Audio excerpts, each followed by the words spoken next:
is Feni Azarosoni.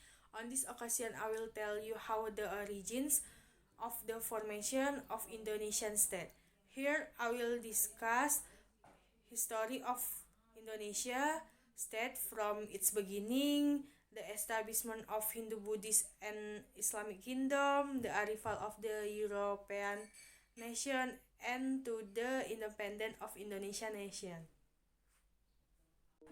In the beginning, the life of Indonesia is a tale of discovery, operation, and liberation. So it's both impressive and pleasing to see the nation history displayed in a key drama at Jakarta National Monument.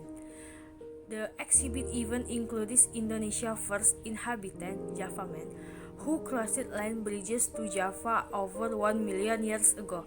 Java men then became extinct or mingled with later migration. Indonesia today are like Malaysian and Filipinos, of Malay origin and are the descendants of migrants that arrived around 40,000 BC. The discovery in 2003 of a small skeleton. The Dongson culture, which originated in Vietnam and southern China around 1000 BC, spread to Indonesia, bringing irrigated rice growing techniques, husbandry skills. Some of this practice survive today in the Batak areas of Sumatra, Tanah Toraja in Sulawesi, parts of Kalimantan and Nusa Tenggara. By 700 BC, Indonesia was dotted with permanent village where life was linked to rice production. This early Indonesia were animated, believing all objects had a life force or soul.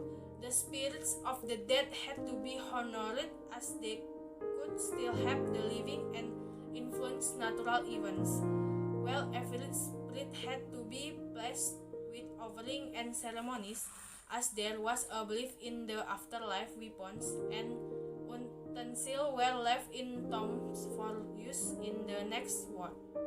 By the 1st century, at small kingdoms, little more than collection of villages, sovereign to petty chieftains, evolved in Java. The island constant hot temperature, plentiful rainfall, and volcanic spore was ideal for wet fat rice cultivation. The organization this requirement might explain why the Javanese developed a seemingly more feudal society than the other islands. And Buddhist arrived in Indonesia is not certain. The oldest works of Hindu art Indonesia were found in Sulawesi and Sumatra. One theory suggests that the developing courts invite Brahman priests from India to advise on spirituality and ritual, thereby providing occult status to those in control. Trade established by South Indians was another likely religious inroad. By the 1st century, at Indonesia location on the sea routes between India and China was proving integral to trade development between these two civilizations. Though Indonesia had its own products to trade, such as spices, goat, and bison, it owed its importance to its geographical position at the crossroads of sea trade. Buddhist and Hindu kingdoms, early kingdoms in Indonesia. Much later, Indonesia developed many well-organized kingdoms, ruled by ingenious raja who embraced the Hindu and Buddhist religions. These kingdoms grew very civilized. History is called the period of Buddhist Hindu kingdoms. It lasted from ancient history to the 15th century. The first Hindu-Buddhist kingdom of Sriwijaya rose in Sumatra during 7th century. It was the first major Indonesian commercial sea power able to control of the trade in Southeast Asia by virtue of being located on the Strait of Malacca. Merchants from Arabia, Persia, and India brought goods to Sriwijaya coastal cities in exchange for goods from China and local products. The Buddhist Sailendra dynasty and the Hindu Mataram dynasty flourished in central Java between the 8th and 10th centuries, while Sriwijaya wheat came from trade. Javanese kingdoms like Mataram had far more human labor at their disposal and developed as agrarian societies. These kingdoms absorbed Indian influence and left magnificent structures such as the Buddhist monument at Borobudur at the Hindu temples of Prambanan. These kingdoms absorbed Indian influence and left magnificent structures such as the Buddhist monument and Borobudur at the Hindu temples of Prambanan. At the end of the 10th century, the Mataram kingdom mysteriously declined. The center of power shifted from Central to East Java, and it was period when Hindus and Buddhists were consecrated and when Javanese culture began to come into its own. A series of kingdoms held sway until the 1094 rise of the Majapahit kingdom, which grew to prominence during the regime Hayam Wuruk from 1350 to 1389. Its territorial expansion can be credited to brilliant military commander Gajah Mada, who helped the kingdom claim over much of the archipelago, exerting suzerainty over smaller kingdoms and extracting trading rights from them. After Hayam Wuruk died in 1389, the kingdom began a steady decline. Islam arrives. Gujarati and Persian merchants who embraced Islam started to visit Indonesia in 13th century. Along with trade, they introduced Islam to the Indonesia Hindus, particularly in the coastal areas of Java. Islam then spread further east to the Bon and Goa Sultanates in Sulawesi, Ternate, and Tidore, in the northern part of Maluku and the east part of Lombok. Besides those areas, Islam also expanded into Banjarmasin, Palembang, Minangkabau, Pasai, and Perlang.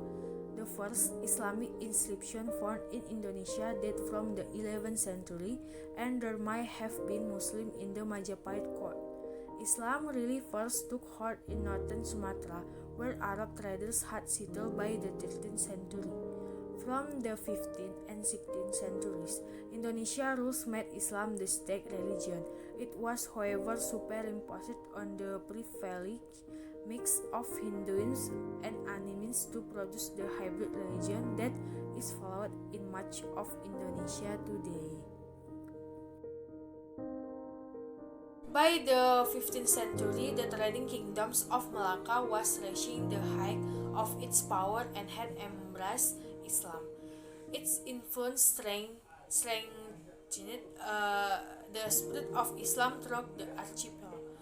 By the time of the collapse of the Majapahit kingdom in the early 1500s, many of its satellite kingdoms had already declared themselves independent Islamic states. Much of their wealth came from being transshipment points for the spice trade, and Islam followed the trade routes the archipelago.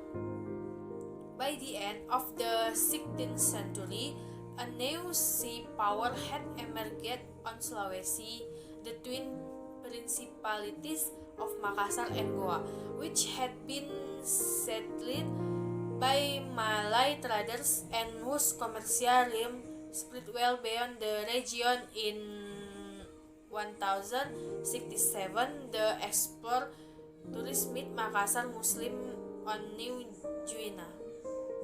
European period.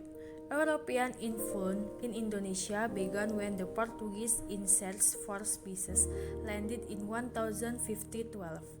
Both the Portuguese and Spanish spread Christianity in Indonesia. Meanwhile, the Dutch established an organized merchant trade called Dutch East India Company of VOC in 1062 to tap the rich species territories. After the seizure of Ambon in Maluku and Banda Island, the Dutch enjoyed a trade monopoly in the Spice Islands. In 1814, the British came to Indonesia. During the Napoleon Wars in Europe, when Holland was occupied by France, Indonesia fell under the rule of the British East India Company. After the fall of Napoleon, the British and Dutch signed a convention in which it was agreed that Dutch colonial position dating from 1083 onward should be returned to the Dutch administration in Batavia. The Indonesia archipelago once again became a Dutch possession in 1815.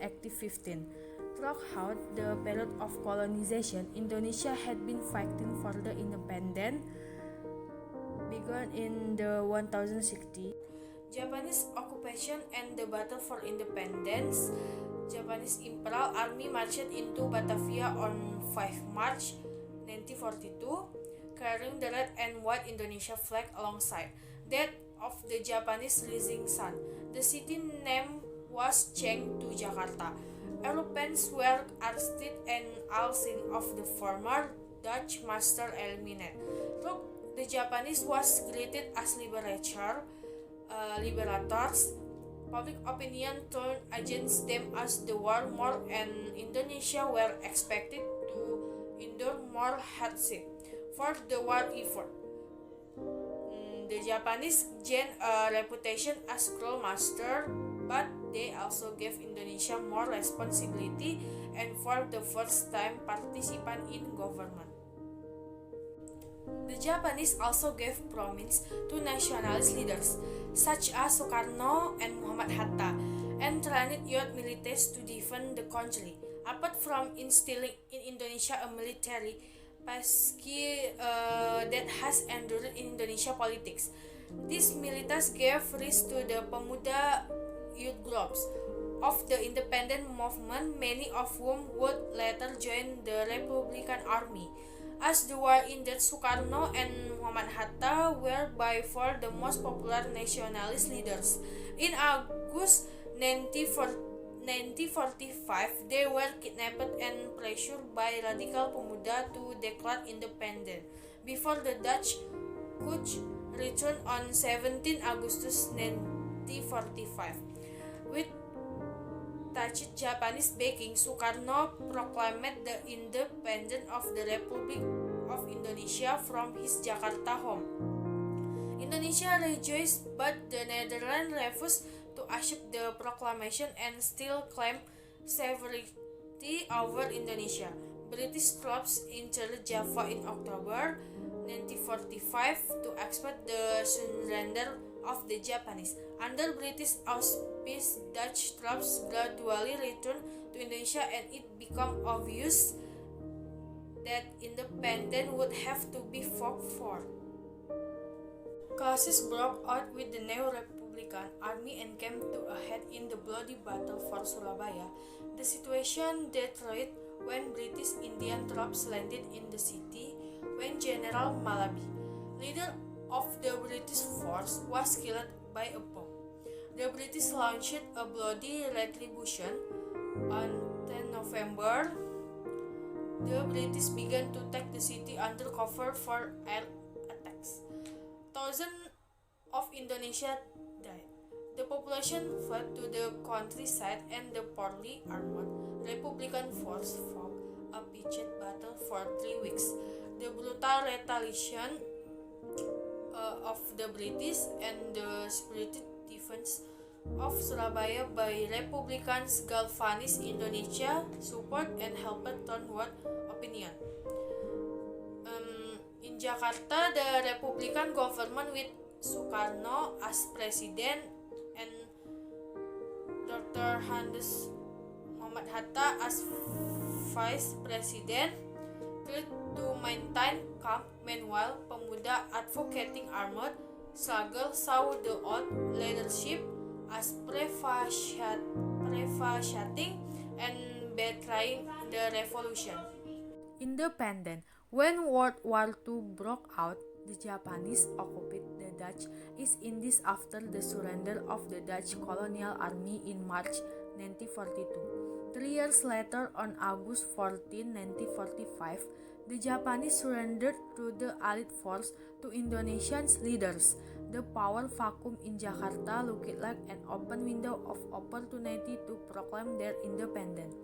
On 17 August 1945, Indonesia national leaders Insinyur Soekarno and Dr. Handes Muhammad Hatta proclaimed Indonesia People. The proclamation took place at Jalan Penyangsaan Timur, nomor 56, Jakarta, and was heard by thousands of Indonesians nationwide through a secret radio broadcast from a captured Japanese radio station, Jakarta Hosokyuk. An English translation of the proclamation was broadcast overseas soon afterward. In the first years of independence, the threat of external attack by the Dutch helped keep the nationalists united. However, with the Dutch gone, division of Indonesian society began to appear. Soekarno had tried to hammer out the principles of Indonesian unity in his Pancasila speech of 1945. But while this, as he said, might have been the highest common factor and the lowest common multiple of Indonesian thought, division could not be swept away by a single speech.